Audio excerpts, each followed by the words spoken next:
Here's a number most people won't tell you. Women now stock nearly half of all new businesses in the U.S. every single year. But here's the part nobody talks about. Women-owned businesses still earn less than half of what men-owned businesses earn on average. So the real question isn't, can a woman start a successful business? It's, why do so many stall out before they scale? By the end of this video, you'll know exactly where the gap is and how to close it. Short pause. This video is for women who are serious about building something real, not a hobby, not a side project that never leaves the someday folder. If you're looking for a get-rich-quick formula, this isn't it. If you're willing to treat this like an actual business, budgets, numbers, systems, keep watching. If you're not ready to invest even a small amount of time or money, this might not be the year for you, and that's okay too.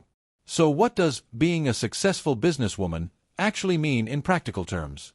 It means owning a business that generates consistent profit, not just revenue. It means understanding your numbers well enough to make decisions without guessing. It's not about the industry you pick, it's about how you run it. Money is made the same way in almost any small business. You solve a specific problem for a specific person, and you charge more for solving it than it costs you to deliver it. Let's look at the real data, because this is where most advice videos go wrong. According to the U.S. Census Bureau, there are now 14.5 million women-owned businesses in the country, generating $3.3 trillion a year in revenue. Women filed 49% of new business applications in 2024, the highest share on record. But here's the gap. LendingTree's analysis of census data found women-owned employer businesses average $1.7 million in annual revenue, compared to $4.1 million for men-owned businesses. That's not a talent gap. It's a strategy and access to capital gap. Women are most concentrated in healthcare and social assistance, education, and real estate, industries with strong demand but often thinner margins if run without a clear pricing strategy. Now let's talk money, because vague inspiration doesn't pay rent. I'm going to break this down using a realistic low-cost service-based business model, since that's how most first-time women entrepreneurs in the U.S. actually start. Think consulting, coaching, a boutique service, or a small online business. Here's the minimum investment breakdown. Equipment, laptop, basic camera or phone setup, software subscriptions, $400 to $1,200. Licenses and legal, LLC registration, business license, basic contract templates, $150 to $800, depending on your state. Inventory or raw material, only applicable if you're selling physical products, $300 to $1,500. Space or rent, most beginners start from home, so budget $0 to $300 a month for a shared workspace if needed.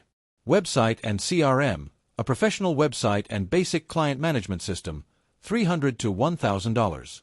Marketing, initial ads, business cards, branding, $200 to $600. Miscellaneous, insurance, bank fees, unexpected costs, $150 to $400. Total minimum investment, roughly $1,500 to $5,800, depending on whether you're product-based or service-based. Here's where that money actually goes. Your equipment and software are your delivery tools. Without them, you can't produce your product or service reliably. Legal costs protect you personally. Operating without an LLC means your personal assets are exposed if something goes wrong. Your website isn't decoration. Industry data consistently shows most customers research a business online before buying, so it's your first impression before you ever speak to someone. Marketing money in month one isn't about going viral. It's about testing which message actually gets a stranger to say yes. Monthly operating costs for a business like this typically run $300 to $900. Software subscriptions, ongoing marketing, phone and internet, and any part-time help you bring on. This is the number most beginners forget to plan for, and it's the number that actually determines if you survive past month 3. Now, income potential, and I'll give you 3 honest scenarios. Conservative, $500 to $1,500 a month in the first 3 to 6 months, mostly covering your costs. Realistic, $2,000 to $5,000 a month once you have a repeatable client acquisition process, usually by month 6 to 12. Optimistic, $8,000 or more a month, but this requires strong positioning, referrals, and often a small team. This is not the typical first-year outcome. Average profit margins for service-based businesses run 40 to 60%, which is significantly higher than most product-based businesses. Break even, realistically, takes 4 to 9 months if you're consistent with marketing and pricing correctly from day one. Businesses that undercharge in the beginning often take twice as long to break even, because they train customers to expect low prices. The biggest mistakes I see: underpricing out of fear of losing customers, skipping the legal setup because it feels unnecessary early on, spending on branding before you have a single paying client, and treating marketing as optional instead of a fixed monthly cost. Here's where the real opportunity is. Most competitors in female-led service industries compete on being nice instead of being specific. The market gap is niching down. Instead of life coach, it's career transition coach for women returning to work after 5 years. Instead of boutique consulting, it's QuickBooks cleanup for small women-owned retail shops. Specificity is what lets you charge more and get referred more. Step by step, here's how to start. 1. Pick one specific service for one specific customer type, not a broad category. 2. Register your LLC and open a separate business bank account. 3. Build a simple one-page website with clear pricing and a way to book a call. 4. Get your first 3 clients through direct outreach, not ads. 5. Collect testimonials and raise your price after client 5. 6. Once you're consistently booked, build a repeatable system so you're not the only one delivering the work. On tools, you genuinely need 3 things: a website that converts visitors into inquiries, a CRM to track leads so nothing falls through the cracks, and basic automation so follow-ups happen even when you're busy. Most beginners either skip this entirely, or they overspend on tools they don't understand how to use. This is exactly where SoftAngles comes in.